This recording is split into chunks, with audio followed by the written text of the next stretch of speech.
Good morning to all of my student and my friend. कैसे हैं?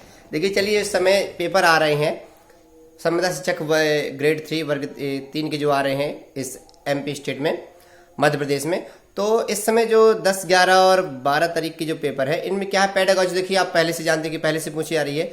तो जो अभी जो 11 का पैटर्न था, उस 11 के पैटर्न में उसने हिंदी पूछी थी, हिंदी की पर्यायवाची विलोम, और उसी प्रकार से संस्कृत में भी जिसने चूज किया होगा सेकेंड लैंग्वेज संस्कृत को, सेकेंड दूसरी भारतीय भाषा को, तो उसमें भी उसने मतलब संधि समास और ये लट लकार लोट लकार ये और एक गद्य और एक पद जैसे हिंदी में भी आते हैं और संस्कृत में भी आते हैं। तो क्या है जो आप लोगों की जो तैयारी है उसके लिए हम आप बता रहे हैं कि जो आपके हिंदी और संस्कृत जो भी आपके अपठित गद्यांश आते हैं, मतलब जैसे आप बिना पढ़ा हुआ कह सकते हैं, तो इनमें से जो आपको ढूंढने की जो क्षमता है वो आपको ज़्यादा रखनी पड़ेगी। हो सकता है इसी से आपको वह कोई प्रश्न उठा ले और वो उसका आपसे विलोम पूछ ले या उसका आपसे अर्थ पूछ ले, तो ऐसे प्रश्न आपको देखने को मिलते हैं।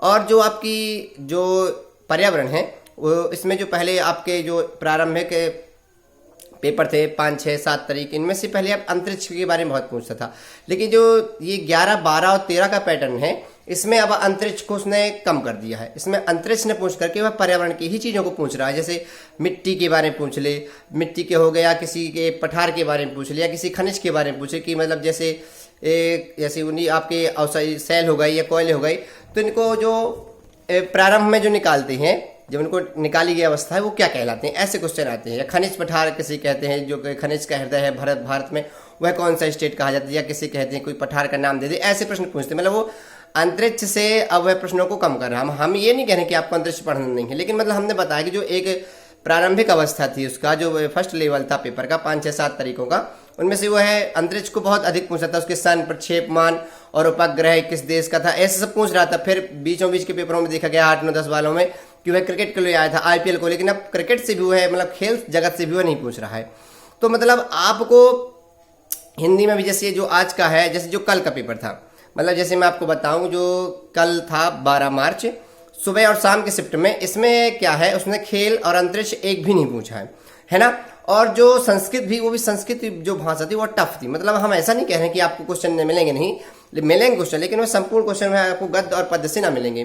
तो मतलब आप गद्य और पद्यों की भी तैयारी अच्छे से करें, और संधि समास विलोम और आपकी जो एक पर्यायवाची हैं इनकी भी तैयारी कर लें। समास आए थे, समास भी आते हैं, ऐसा नहीं है। और हाँ, बाल विकास की तैयारी के लिए हम आपको बता दें, बाल विकास एग्जैक्ट तो पूछता नहीं है कि मतलब ये मनोवैज्ञानिक का ये कथन किसने दिया है, ऐसा नहीं है, लेकिन हाँ उनसे संबंधित जरूर स्टेटमेंट आती है। मतलब उन्हीं क्वेश्चनों को घुमा के पूछता है। तो मतलब जिन विद्यार्थियों की भी अच्छी तैयारी है उनके तो होने के पूरे चांसेस, क्योंकि देखिए जो कट ऑफ है वो ज़्यादा नहीं जा रहा है। मतलब अंकों का जो औसत है वह एवरेज में आ रहा है। 80 से 100 के बीच में 70% स्टूडेंट हो जाते हैं, 80 अंक से 100 अंकों के मध्य में। इसके बाद ही 10%, 10 से 15% ऊपर जाते हैं, इसके बाद ही नीचे आते हैं विद्यार्थी। तो मतलब जो आप लोग, और जो गणित की बात करें, जो गणित है आपकी, अब जैसे आज के पेपर में, आज के पेपर की बात करें तो उसमें 20 से 22 प्रश्न आए थे आपके गणित से। मतलब उसके बताइए जो ये था, जो गणित जैसे है ना कि जैसे 30 अंक की गणित है तो 30 अंक में 15 अंक की उसकी बाल विकास आएगी, पेडागॉजी से आप कहते हो 15 अंक के उसके क्वेश्चन आएंगे। लेकिन आज ऐसा नहीं था, मतलब समावेश वह एक जैसा नहीं करता है। आज के पेपर में मतलब 20 से 22 अंक के आपको आंकिक प्रश्न मिलेंगे, जिसमें आपको त्रिभुज का क्षेत्रफल हो गया, वृत्त का क्षेत्रफल हो गया, और आपका मतलब विषम भुजाओं वालों, जैसे कल प्रश्न आया था 12 तारीख वाले में, जैसे हम कल की बात बताएं 12 मार्च की, तो 12 मार्च में आए के 10 प्रश्न आए थे। वो प्रश्न कौन कौन आए थे हम आपको बता रहे हैं। आयु से रिलेटेड प्रश्न आता है, और एक प्रश्न आया था क्षेत्रफल से, जो आपका हीरोन सूत्र होता है। हीरोन सूत्र से आप जब कक्षा 9 की गणित में है, हीरोन सूत्र से √s, फिर ब्रैकेट s-a, फिर ब्रैकेट s-b और ब्रैकेट s-c में वह परिमाप दे रहा है, और आपको भुजा का मान दे देगा। तो आपको इसमें से रख के त्रिभुज का क्षेत्रफल निकालना होगा। एक तो ये हो गया। एक उसने ये प्रश्न पूछ दिया था कि विषम बाहु त्रिभुज क्या है, या इस ऐसा कि मतलब वह त्रिभुज जिसकी सभी भुजाएं असमान हो, आपस में बराबर न हो, तो उसे क्या कहते हैं। तो मतलब विषम बाहु। तो हो सकता है आपको ऐसा पूछ दे आने वाले सेटों में कि जिसकी 2 भुजाएं बराबर हो, तो जिसकी 2 भुजाएं बराबर हो ऐसा में द्विबाहु कहलाता है। जिसकी 3 भुजाएं बराबर हो वो समबाहु कहलाता है। जैसे मान लीजिए अभी वो त्रिभुज से पूछ रहा है, जैसे आज कल के पेपर में त्रिभुज दे दिया, और वर्ग भी पूछ सकता है कि मतलब वह आकृति जिसकी सभी भुजाएं बराबर हों, चार भुजाओं वाली, चार समान भुजाओं वाली आकृति क्या कहलाती है? तो ये वर्ग कहलाती है। जिसकी आमने सामने की भुजाएं बराबर होती हैं वह आयत कहलाती है। जिसकी सभी भुजाएं बराबर होती हैं लेकिन उसके विकर्ण एक दूसरे को बराबर नहीं होते, ना 90 अंश प्रतिच्छेद करते हैं, तो वह समचतुर्भुज कहलाते हैं। मतलब उसके जो विकर्ण हैं आपस में बराबर नहीं होते हैं, ये समचतुर्भुज हो गया। तो मतलब इन आकृतियों को भी आपको क्षेत्रफल पढ़ लेने हैं। मतलब वर्ग का क्षेत्रफल भुजा का स्क्वायर, वर्ग का परिमाप 4 गुणे भुजा, आयत का क्षेत्रफल लंबाई गुणे चौड़ाई, आयत का परिमाप 2 गुणे लंबाई धन चौड़ाई। तो मतलब ऐसे आपको प्रश्न पढ़ के चलने हैं। त्रिभुज का क्षेत्रफल 1/2 आधार गुणे ऊंचाई। मतलब ये सब आपको रिलेटेड कंप्लीट रखना पड़ा। हो सकता है वृत्त भी ले आए, वृत्त किसी के, वृत्त की त्रिज्या क्या है, व्यास क्या है, तो मतलब वृत्त का क्षेत्रफल क्या है, पाई आर स्क्वायर, वृत्त की परिधि क्या होता है, 2 पाई आर। तो मतलब ऐसे प्रश्नों को आपको कंप्लीट रखने हैं। अब जैसे मान लीजिए अब उसने दिया था कि मतलब एक वर्ग है जिसमें से परिमाप दिया है, परिमाप से फिर वह पूछ रहा है कि दो वर्गों को जोड़ करके उनके परिमापों को जोड़ा गया है, और तो उस नए जो बनने वाला जो वर्ग है उसका परिमाप क्या होगा। तो आपको क्या करना है, जो पहले जो दोनों वर्गों के परिमाप है आपको पता है, तो दोनों वर्गों की आपको भुजा निकाल लेनी है। फिर उन दोनों भुजाओं से आप जैसे दो वर्गों का परिमाप जोड़ोगे, बराबर में नए वर्ग का परिमाप कर दोगे, तो जो आपको ए का मान मिलेगा वही आपका उसकी भुजा का मान हो जाएगा। जब भुजा का मान मिल जाएगा तो यदि उससे कहे कि उस वर्ग का क्षेत्रफल बताइए, तो आपको भुजा गुणे भुजा कर देनी है, या कह दे कि उस नए वर्ग का परिमाप कह दे तो आपको उस भुजा का मान 4 से गुणा कर दें तो आपको परिमाप मिल जाएगा। तो ऐसे प्रश्न आपको पूछने मिल जाए। और एक और आता है गणित में इस समय स्थानीय मान। तो स्थानीय मान आपको कुछ नहीं करना है, जिस अंक का भी पूछे आपको उसके बाद जिसने भी अंक आगे लिखे हों अंक, उसके बाद उतने ही जीरो लगा देने हैं। जैसे मान लीजिए हमने कहा आपसे 7922, 7922 में उसने पूछ दिया कि दोनों दो के स्थानीय मानों का अंतर या योग क्या है। तो देखिए 1 2 कहाँ है दहाई में, 1 2 कहाँ है इकाई में। तो जो दहाई वाला जो 2 है उसका स्थानीय मान 20 है, जो इकाई वाला है वह लास्ट में है, उसके बाद कोई भी अंक नहीं है, तो मतलब उसका स्थानीय मान सिर्फ 2 कहला जाएगा। स्थानीय मान का मतलब ये है कि उसके बाद के जो आने वाले अंक हैं आपको उस अंक के बाद उतने जीरो लगा देने पड़ते हैं। तो देखिए 20 में से 2 घट जाएगा तो उसके स्थानीय मान का अंतर क्या आ जाएगा, 18 आ जाएगा। यदि योग कहता तो 20 में आप 2 जोड़ देते तो आपको योग कह लीजिए जा। अब मान लीजिए इसी प्रश्न में कह रहा है एक अंक का स्थानीय मान, जैसे मान लीजिए 7922 में 9 का स्थानीय मान क्या है। तो देखिए 9 के बाद 2 अंक है, मतलब कौन कौन, 2 और 2, तो 9 का स्थानीय मान क्या हो जाता, 900। तो ऐसे प्रश्न भी आपको कंप्लीट, मतलब स्थानीय मान बेहद सरल है, स्थानीय मान आपसे बन जाएगा। हाँ अरे आप औसत से पूछ रहा प्रश्न, औसत जैसे मतलब एक प्रश्न आया था कि प्रथम 5 सम संख्याओं का औसत 12 है, तो मतलब सबसे बड़ी संख्या क्या होगी उसमें।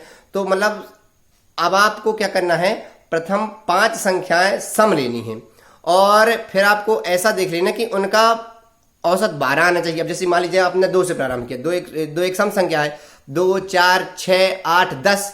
अब आप इनको जोड़ोगे, औसत का सूत्र होता है दिए गए प्रेक्षणों का कुल योगफल बटे प्रेक्षणों की संख्या। जैसे औसत को आप मध्यमान भी कहते हो, ठीक है ना। तो ये मध्यमान नहीं माध्य कहते हो, लगभग मान होता है, माध्य कहलाता है। मतलब दिए गए मानों को आपको जोड़ देना है और फिर उसमें जितनी संख्या हो सबका भाग कर देना है आपको। तो आप क्या करोगे, आप प्रथम संख्याएं लोगे सम वाली 5 ठो, सबको जोड़ोगे, फिर जितनी संख्या हो, जैसे अब यहाँ यह पूछ रहा है कि 5 प्रथम प्राकृतिक संख्याओं का औसत या माध्य 12 है, तो सबसे बड़ी संख्या क्या होगी। तो आपको प्रथम 5 संख्याएं लेनी पड़ेंगी, फिर आपको हल करके 5 से भाग, जोड़ करके 5 से भाग देना पड़ेगा। तो मतलब जिन 5 प्राकृतिक संख्याओं में जो भी प्रथम सम हो, जिनके योग में 12 आए, वही आपकी सबसे बड़ी संख्या कहलाई। अब जैसे यहाँ पे 2 4 6 8 10, यदि आप इनको जोड़ करके 5 से भाग दो तो आपका औसत 12 नहीं आएगा। जैसे देखिए 2 और 4 जोड़ 6 ही थे, कितने हो गए 12 8 20 10 30 को 5 से भाग दोगे तो आपका औसत 6 आया। तो मतलब आपको यहाँ से आंसर नहीं मिलेगा। तो उसी प्रकार आपको आने वाली 5 संख्याएं जोड़ लेनी है सम, और उसी प्रकार जैसे सम का पूछा है तो बस विषम का पूछ सकता है, अभाज्य का पूछ सकता है, प्राकृतिक संख्याओं का पूछ सकता है, पूर्ण संख्याओं का पूछ सकता है। तो हम आपको बता दें जो प्रथम पूर्ण संख्याएं हैं गणित में वो 0 से प्रारंभ होती हैं, जो प्राकृतिक संख्याएं हैं वो 1 से प्रारंभ होती हैं, जो अभाज्य संख्या है, सबसे छोटी अभाज्य संख्या कह सकता है, तो सबसे छोटी अभाज्य संख्या 2 है, क्योंकि अभाज्य संख्या वो कहलाती हैं जो सिर्फ स्वयं से कटे, और 2 संख्या एक ऐसी संख्या है कि जो सिर्फ दो से ही कटती है। तो ये ना सोचें कि 2 एक भाज्य संख्या नहीं, 2 भाज्य संख्या नहीं है, 2 सम है और सबसे छोटी अभाज्य है। एक विषम है सबसे छोटी। अब विषम और सम क्या है? सम कहलाती हैं जो संख्याएं 2 से कट जाएं वो सम है, जो संख्या 2 से ना कटें वो विषम है। मतलब सम संख्या मतलब इवन नंबर, विषम संख्या मतलब ऑड नंबर। अब सम जैसे 2 4 6 8 10 12 14 16 18 20 22 24 26 28, ये सम है, आपके इवन नंबर है। और विषम क्या है? 1 3 5 7 9 11 13 15 17 19 21, ये सब आपकी विषम है, जो 2 से पूर्णतया ना कटे। जैसा मतलब नहीं पूरी तरह, जैसे मान लीजिए 6 को आपने 2 से काटा तो कट जाएगा 3 आ जाएगा, काटना मतलब भाग चला जाए इसमें। तो सम में सम और प्राकृतिक हमने आपको बता दी, अभाज्य बता दी। गुणज क्या कहलाते हैं? गुणज कहलाते हैं, मान लीजिए गुणज कहलाते हैं जैसे उसमें गुणा करना। जैसे मान लीजिए उसने कह दिया 2 के प्रथम 5 गुणजों का औसत क्या है, तो मतलब 2 का पहाड़ आपको 5 बार पढ़ लेना है। 2 2 दूनी 4 2 3 6 2 चौक 8 2 पंचे 10, ऐसे किसी भी संख्या। जैसे मान लीजिए 9 के प्रथम 5 गुणजों का योगफल क्या है, तो आपको 9 का पहाड़ा 5 बार पढ़ लेने। तो ऐसे प्रश्न आपके आ रहे हैं। आयु वाले सवाल आ रहे हैं, तो आयु वाले सवाल भी आप प्रिपेयर रखिए। याद रखिए, हम आपको बता दें से बड़ों की आयु और छोटों की आयु एक साथ दे, फिर आयु याद कंडीशन रख दे। तो मतलब हाँ, हमेशा जो आयु में जो संबंध आपको स्थापित करने हैं, और जो गुणा करने को नहीं होता कि मतलब बच्चे की आयु अपने पिता की आयु की 2 गुनी है या दुगनी से 2 ज्यादा है, मतलब पिता की आयु बच्चे की आयु से हमेशा बड़े होते हैं, बच्चे तो होंगे नहीं। तो हमेशा याद रहे, हमारा माइंड सोचता सही है हमारा मस्तिष्क, लेकिन जो हम उसको रिलेशन में रखते हैं, जब सॉल्व करते हैं तो गलत लगा लेते हैं। तो मतलब हमको जो भी रखना है, जो संबंध लगा, हमेशा जो प्लस माइनस जोड़ घटाना गुणा भाग है, आयु में संबंध है, हमेशा बच्चों की आयु में करना है, तो बड़े अपने आप बड़े हो जाते हैं। जैसे मान लीजिए कि रोहन की आयु अपने पिता की आयु से आधी है, या ऐसा समझ लीजिए कि रोहन के पिता की आयु रोहन की आयु की दुगने से 2 अधिक है। तो देखिए किसकी आयु? रोहन के पिता की आयु रोहन की आयु से। तो आप ये सोचते होंगे कि पिता की आयु को हम गुणा कर दें फिर बराबर में रोहन लिखना पड़ेगा, तो ये गलत है। जिस ऐसे में क्या है, पिताजी बड़े हो जाएंगे, रोहन छोटा हो जाएगा, तो ऐसा तो होगा। लेकिन यदि आप ऐसा करते हो कि बराबर में रोहन लिख करके और गुणा पिता की आयु में कर देते हो, तो ऐसे में पिताजी छोटे हो जाएंगे, रोहन बड़ा हो जाएगा। हमेशा बच्चों की आयु में आप गुणा करिए, तो बड़े अपने आप बड़े हो जाएंगे। आपको यहाँ पे क्या संबंध बनाना पड़ेगा कि रोहन के पिता की आयु रोहन की आयु के दुगने से 2 अधिक है। तो मतलब आप रोहन की आयु मानिए, मतलब माना रोहन की वर्तमान आयु। हमेशा आयु याद रखिए, हमेशा वर्तमान आयु ही मानना पड़ता है। फिर 5 साल बाद मतलब होता है प्लस करना। जैसे मान लीजिए आज हम आप कोई भी स्टूडेंट, जैसे मान लीजिए कोई भी आज स्टूडेंट 20 साल का है, तो स्वाभाविक सी बात है, जनरल सी बात है, कोई पूछे कि 5 साल बाद आपकी आयु क्या होगी, तो जनरल सी बात है 25 बताएगा। क्यों? उसने क्या किया, 5 का जोड़ कर दिया। 5 साल पूर्व वह कितने साल का था? 15। जनरल सी बात है, उसने क्या किया, माइनस कर दिया 5। तो उसी प्रकार से मैथमेटिक्स में चलता है, वर्तमान आयु लेके बाद और पूर्व की आयु में, बाद या पश्चात कह दीजिए एक ही शब्द है, या पूर्व या पहले कह दीजिए एक ही शब्द है। तो मतलब वर्तमान आयु x मान के 10 साल बाद कहे तो x + 10 हो जाएगी, 10 साल पूर्व कहे तो x - 10 हो जाएगी।